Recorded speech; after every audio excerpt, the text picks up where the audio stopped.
Hello everyone, welcome to the next lecture of reproduction in animals। हम अभी तक जो है एग के अंदर के बारे में अंदर के पार्ट्स के बारे में बात कर रहे थे।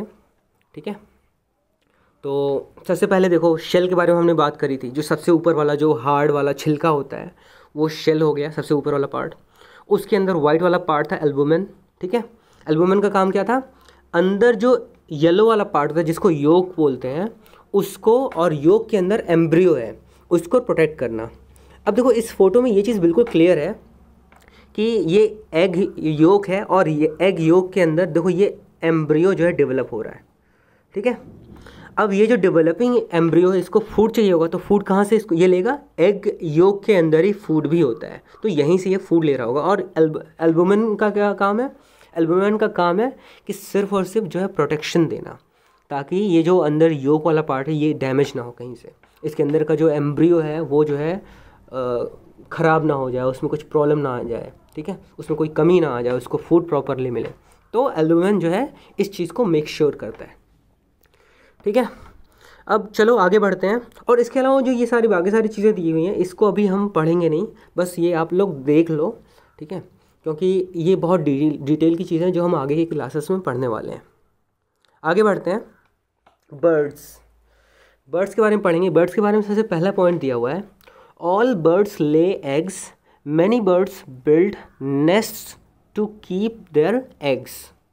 कह रहा है कि सारे के सारे जो बर्ड्स होते हैं वो एग्स ले करते हैं।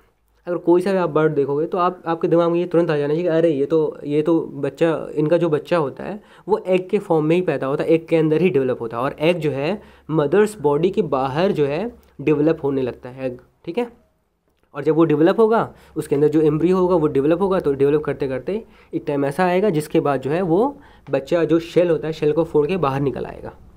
क्लियर है? Many birds build nest to keep their eggs. बहुत सारे बर्ड्स हैं जो अपना खुद का नेस्ट तैयार करते हैं। नेस्ट मतलब घोंसला। ठीक है, ये बर्ड्स का अपना खुद का घर होता है। कैसे तैयार करते हैं? खरपतवार वगैरह का यूज़ करके ये इसको तैयार करते हैं। क्लियर है? आगे कह रहा है, the baby inside the egg needs warm conditions to develop. तो जो एग के अंदर जो बेबी है, जो एम्ब्रियो है, उसको थोड़ा सा गर्मी चाहिए होता है। अगर डेवलपमेंट उसके अंदर होना है तो डेवलपमेंट के लिए सबसे बेसिक कंडीशन क्या है कि उसको जो है थोड़ा सा गर्मी चाहिए होगा, वार्म कंडीशंस चाहिए होंगे। So the parent animals either sit on the egg और they keep them in a warm place. तो जो इनके मदर्स होंगे या मदर होगी या फिर इनके पेरेंट्स जो होंगे उनके पास क्या ऑप्शन है? या तो एग के ऊपर ही जाके बैठ जाए, एग के ऊपर जाके बैठ जाएंगे तो उनकी बॉडी की हीट से उसको एग को जो है गर्मी मिलेगी। या फिर जब खुद वहाँ पे प्रेजेंट नहीं होंगे एग के पास में तो एग को ऐसे जगह पे रख देते हैं जहाँ पे उसको डायरेक्ट सनलाइट मिल सकती है, या जहाँ पे बहुत ज़्यादा हीट हो। बहुत ज़्यादा भी हीट नहीं होना चाहिए, एक नॉर्मल कंडीशन, मतलब थोड़ा सा ज़्यादा हीट होना चाहिए नॉर्मल कंडीशन से। ठीक है, बहुत ज़्यादा हीट रहेगा तो फिर हो सकता हो उसमें एग डैमेज हो जाए। ठीक है, या फिर ऐसा हो सकता है जैसे आपके यहाँ पे क्या होता है, जो एग वगैरह आता है उसको बहुत तेज़ जो है पानी खौला देते हैं तो उसके अंदर एग तो पूरा का पूरा जम जाता है। ठीक है, वाइट वाला पार्ट बिल्कुल जम जाता है, येलो वाला पार्ट भी बिल्कुल जम जाता है। तो वो कंडीशन भी नहीं चाहिए कि बहुत ही ज़्यादा एक्सट्रीम वार्म कंडीशन हो। ठीक है, this habit of some birds to keep their eggs warm by sitting on them is known as incubation. Incubation देखो बहुत इंपॉर्टेंट पॉइंट है। तो दो तरह से बच्चे को गर्म रखा जा रहा था, अंडे को गर्म रखा जा रहा था, या फिर अंडे के आसपास के जो एटमॉस्फेयर है उसको गर्म रखा जा रहा था। कैसे? या तो एग के ऊपर बैठ रही थी चिड़िया, या फिर एग को ही ऐसे जगह पे रख दिया जो ऑलरेडी वार्म कंडीशन में है। तो जब एग के ऊपर चिड़िया बैठ के उसको जो है गर्मी दे रही है तो इस प्रोसेस को क्या बोलते हैं? इंक्यूबेशन।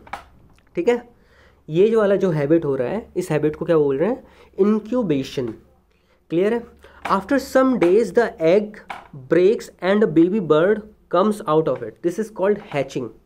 ठीक है, हैचिंग क्या है कि एक ऐसा प्रोसेस जिसमें बच्चा अंडे के शेल को तोड़ के बाहर निकल आता है। जैसे ही बाहर निकल आ रहा है तो इस पूरे प्रोसेस को क्या बोल रहे हैं? हैचिंग। क्लियर है? फिर आगे कह रहा है the baby birds can not fly. Obvious सी बात है, जब बेबी बर्ड्स होंगे, बिल्कुल छोटे छोटे बच्चे होते हैं, जैसे इंसानों के ही बच्चों को देख लो।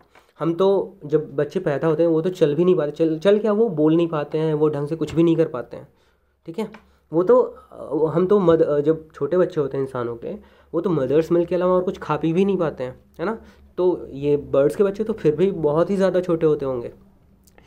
कह रहा है आगे, parent bird take care of them until they are able to look after themselves. कह रहा है कि पेरेंट बर्ड जो है, जो इनकी माँ है या फिर इनके मम्मी पापा दोनों ही हैं, ये तब तक इनकी केयर करते हैं, इन बच्चों की, ये छोटे छोटे बच्चों की तब तक केयर करते हैं जब तक ये खुद अब सेल्फ डिपेंडेंट ना हो जाए, अपनी अपनी जो है अपनी केयर खुद से ना करना स्टार्ट करने लगे। जिस दिन से अपनी केयर खुद से करना स्टार्ट कर दिए, उस दिन जो है इनके मम्मी पापा इनको छोड़ देते हैं, ठीक है।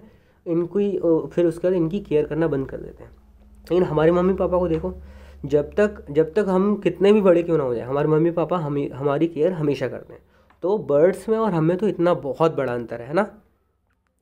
आगे कह रहा है, during this period they give young ones food and protect them from enemies. तो जब तक बच्चे पूरी तरीके से तैयार नहीं हो जाते हैं, सेल्फ डिपेंडेंट ना हो जाएं, तब तक जो है इनकी मम्मी पापा का क्या काम रहता है कि ये इनको फूड भी ला के देते हैं और इनको जो है प्रोटेक्ट भी करते हैं एनिमीज़ से।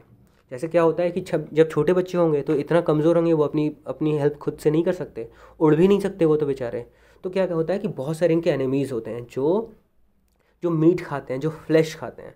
तो और चूँकि बेबीज़ जो होते हैं, बेबी बर्ड्स होते हैं, बहुत सॉफ्ट होते हैं, तो इनको खाना भी बहुत आसान होता होगा। तो ऐसे बहुत सारे ऐसे जानवर हैं, बहुत सारे ऐसे बर्ड्स हैं जिनकी नज़र ऐसे बेबीज़ पे पड़ती है। तो ऐसे बेबीज़ अपने जो है इन बेबीज़ को बचाने का जो पूरी जिम्मेदारी इनके मम्मी पापा की होती है। क्लियर है? तो यहाँ तक क्लियर हो गया होगा। आगे, when inside the egg the embryo goes through different stages of development and then develops into a baby bird.